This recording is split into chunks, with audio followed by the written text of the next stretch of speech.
السلام علیکم ورحمۃ اللہ وبرکاتہ۔ معزز ناظرین، 2020 اپنے اختتام پر ہے، اپنے اینڈنگ پر ہے۔ 2021 کچھ ہی دنوں کے اندر شروع ہونے والا ہے۔ اس موقع سے جو نیو ایئر سیلیبریٹ کیا جاتا ہے وہ کرنا کیسے ہے، صحیح ہے یا نہیں ہے، اس کو ہم جانیں گے۔ لیکن اس سے پہلے ہماری آپ سے گزارش ہے کہ اگر آپ ہمارے چینل پر نئے ہیں تو پلیز ہمارے چینل کو سبسکرائب کریں تاکہ ہماری ہر نئی ویڈیو آپ تک پہنچے، اور اسی کے ساتھ ساتھ جو چیز آپ تک پہنچ رہی ہے اس کو آگے شیئر بھی کرتے رہیں۔ تو چلیے جانتے ہیں کہ نیو ایئر سیلیبریٹ کرنا کیسے ہے۔ سب سے پہلی بات یہ ہے کہ اسلام کے اندر کسی بھی دن کے سلسلے میں، چاہے وہ تاریخی دن ہو، چاہے وہ مذہبی دن ہو، جن چیزوں کے بارے میں اسلام نے تعلیم دی ہے اس سے ہٹ کر کسی دن کو سیلیبریٹ کرنے کے بارے میں اجازت نہیں ہے، اور اسلام نے اس سے منع کیا ہے۔ دوسری بات یہ ہے کہ حضرت عمر رضی اللہ تعالیٰ عنہ کے زمانے میں حضرت عمر رضی اللہ تعالیٰ عنہ نے یہودیوں سے کہا تھا کہ اگر ہمیں اجازت ہوتی کسی دن کو سیلیبریٹ کرنے کی تو ہم اس دن کو سیلیبریٹ کرتے جس دن اللہ تعالیٰ نے یہ آیت یعنی سورہ مائدہ آیت نمبر 3 نازل فرمائی، الیوم اکملت لکم دینکم واتممت علیکم نعمتی ورضیت لکم الاسلام دینا۔ یعنی اس کے اندر یہ بتایا گیا کہ آج ہم نے آپ کے دین کو مکمل کیا، ہم نے اپنی نعمت آپ پر اتاری ہے، اور میں تم سے خوش ہوں دین اسلام کے اعتبار سے۔ تو حضرت عمر رضی اللہ تعالیٰ نے بتایا کہ جن دنوں میں سیلیبریٹ کرنے کی بات کہی گئی ہے اس سے ہٹ کر اگر کسی دن سیلیبریٹ کرنے کے بارے میں اجازت دی جاتی تو ہم اس دن بہت زیادہ سیلیبریٹ کرتے، لیکن اجازت نہیں ہے۔ اور دوسری بات یہ ہے کہ اللہ تعالیٰ نے سورہ بقرہ آیت نمبر 208 میں یہ بات ارشاد فرمائی، یا ایھا الذین آمنوا ادخلوا فی السلم کافہ، اے ایمان والو پورے کے پورے اسلام میں داخل ہو جاؤ۔ غور کرنے کی بات یہ ہے کہ پورے کے پورے اسلام میں داخل ہو جاؤ اس لیے کہا گیا کیونکہ اسلام پورا ہے، اسلام مکمل ہے، اسلام ایک مکمل ضابطۂ حیات ہے، یعنی زندگی کے ہر شعبے کے اندر اسلام میں رہنمائی موجود ہے۔ اس لیے کہا گیا کہ پورے کے پورے داخل ہو جاؤ، اور اسلامی تعلیمات کے اندر یہ بات تو نہیں ملتی۔ اور آگے اس کے بعد ارشاد فرمائی گئی وَلَا تَتَّبِعُوا خُطُوَاتِ الشَّيْطَانِ کہ تم شیطان کے نقش قدم پر مت چلو، اس لیے کہ شیطان تمہیں مختلف بہانوں سے بہکا کر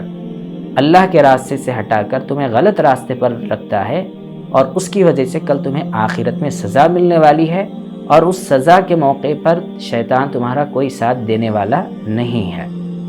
تو لہٰذا ہمیں معلوم یہ ہوا کہ ایسے کسی دن کے سیلیبریٹ کرنے کے بارے میں اسلامی تعلیمات کہیں ہمیں نہیں ملتی۔ اچھا، اس میں عقل مندی کی بات تھوڑا سا ہمیں غور کرنا چاہیے کہ کسی کے پاس فار ایگزامپل کہ ہمیں اگر 60 سال کی زندگی دی گئی ہے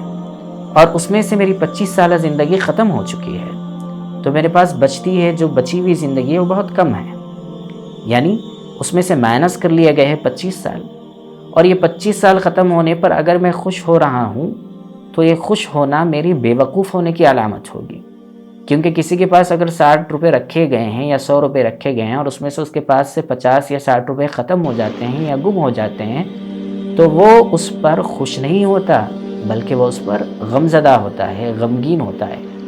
اور ایسے موقع پر اگر ہم اس کو خوش ہوتا ہوا دیکھیں بغیر کسی ریزن کے تو ہم کہیں گے کہ یہ بے وقوف ہے یا یہ میچیور نہیں ہے۔ تو لہٰذا یہاں پر ہماری زندگی کے اندر سے جو وقت ختم ہو چکا ہے اس کے باوجود اگر ہم خوش ہو رہے ہیں اور اس دن ہم سیلیبریٹ کر رہے ہیں تو گویا یہ اپنے کم عقل ہونے کی، بے وقوف ہونے کی علامت ہوگی۔ اور ایک اہم بات کہ انسان کی زندگی اور انسان کی فطرت میں یہ بات داخل ہے، یہ بات شامل ہے کہ وہ اپنے اگلی زندگی سے متعلق جو خوشیاں ہیں اس پر وہ اچھی باتوں پر خوش ہوتا ہے، اپنی پچھلی زندگی کے اندر جو ہوتا ہے وہ اس پر زیادہ توجہ نہیں دیتا۔ مثال کے طور پر اگر کوئی آدمی بہت زیادہ مالدار تھا، اس کے پاس مرسڈیز گاڑی تھی، وہ بہت ہی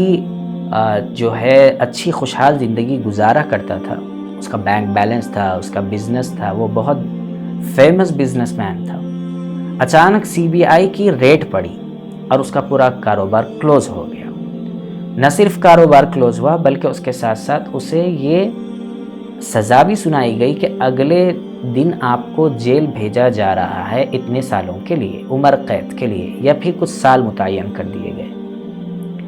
اس موقع پر اس کی حالت اگر آپ دیکھیں گے تو وہ بہت زیادہ غمزدہ ہوگا، اس کے پسینے چھوٹے ہوئے ہوں گے، اسے کھانا صحیح طور پر نہیں کھایا جا رہا ہوگا، وہ صحیح طور پر سو نہیں پا رہا ہوگا۔ کیوں؟ اس لیے کہ اسے کل صبح ہتھکڑیاں پہنا کر اسے بھیجا جا رہا ہے جیل کو۔ اس موقع سے اگر کوئی دوست اسے آ کر کہے کہ تم پریشان کیوں ہو رہے ہو، تمہیں تو خوش ہونا چاہیے کہ تم نے 30 سالہ زندگی پائی اور ان 30 سالوں کے اندر تم نے بہت زیادہ جو ہے ایک اچھی زندگی گزاری، تمہارے پاس یہ تمام چیزیں تھیں، تو اس موقع پر اس شخص کا جو جواب ہوگا وہ بہت زیادہ قابل توجہ ہوگا۔ اس پر فوکس کرنا چاہیے آپ کو کہ وہ کیا کہے گا۔ وہ جواب ہم سب کو معلوم ہے۔ وہ یہ کہے گا کہ میری جو اچھی زندگی گزری ہے اس کا تعلق میرے پاسٹ سے تھا اور اب میرا فیوچر بہت بھیانک ہے، مجھے بہت زیادہ دشواریاں ہیں، تو وہ جو ہوا اس کے اندر اچھا ہوتا ہے تب بھی یاد نہیں رہتا، اس کے اندر برا ہوتا ہے تب بھی یاد نہیں رہتا۔ تو گیا معلوم یہ ہوا کہ انسان کی فطرت میں بات داخل ہے کہ وہ اپنے فیوچر کو لے کر بہت زیادہ جو ہے سینسیٹیو ہوتا ہے، بہت زیادہ اس سے اچھی خبر اگر ہوگی تو اس پر خوش ہوتا ہے، اس کے ساتھ اس کا فیوچر اگر اس کو برائٹ نظر آتا ہے تو بہت زیادہ خوش ہوتا ہے، اور اگر اس کا فیوچر اسے بہت زیادہ خطرناک نظر آئے تو اس پر وہ غمزدہ ہوتا ہے۔ چلیے ہم دوسری مثال لیتے ہیں کہ ایک شخص وہ تھا جو جیل کے اندر زندگی گزار رہا تھا، پچھلے 15 سال سے 20 سال سے تھا۔ اسے یہ اعلان کر دیا گیا، اس کو یہ معلوم ہوا کہ کل اسے جیل سے رہا ہونا ہے، اسے نکالا جا رہا ہے۔ اس رات میں اگر اس کے پاس کوئی دوست آ کر کہے کہ بھائی تم نے بہت زیادہ اسٹرگل کیا، 20 سال سے تم جیل میں تھے، تم نے بہت زیادہ دشواریاں اٹھائی یہاں پر، تو اس وقت وہ کیا کہے گا؟ وہ یہ کہے گا کہ جو ہوا سو ہوا، وہ میری پچھلی زندگی سے ریلیٹڈ تھا، میرے پاس سے ریلیٹڈ تھا، لیکن مجھے کل رہائی مل رہی ہے، میرا فیوچر برائٹ ہے، میں رہا ہو کر اپنے گھر والوں سے ملوں گا، پھر میں ان جیسے جرائم اور ان جیسے جرموں سے دور رہوں گا۔ تو گویا یہاں پر بھی خوشی کا تعلق اس سے فیوچر سے متعلق ہے۔ تو اب ان دونوں مثالوں کو سامنے رکھ کر ہمیں غور کرنا ہے کہ ہمارا فیوچر کیا ہے۔ ہمارا فیوچر آخرت ہے، ہمیں جنت میں جانا ہے۔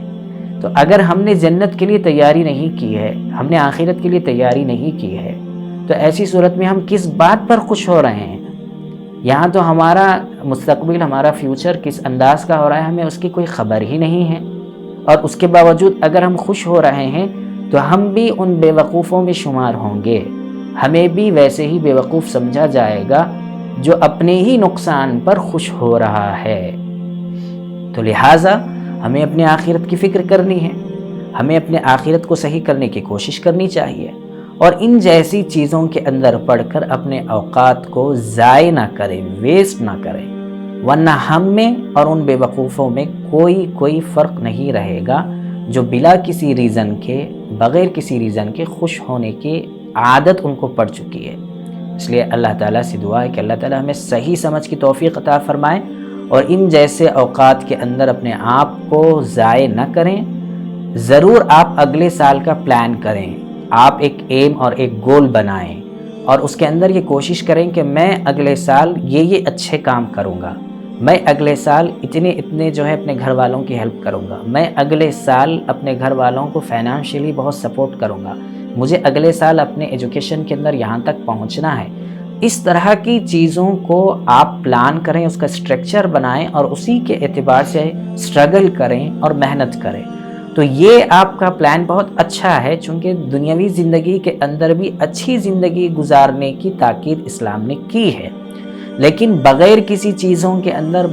اور خراب چیزوں کے اندر اپنے آپ کو ڈال کر خوش ہونا یہ کوئی عقل مندی کی بات نہیں ہے۔ اللہ تعالی ہم سب کو صحیح سمجھ کی توفیق عطا فرمائے۔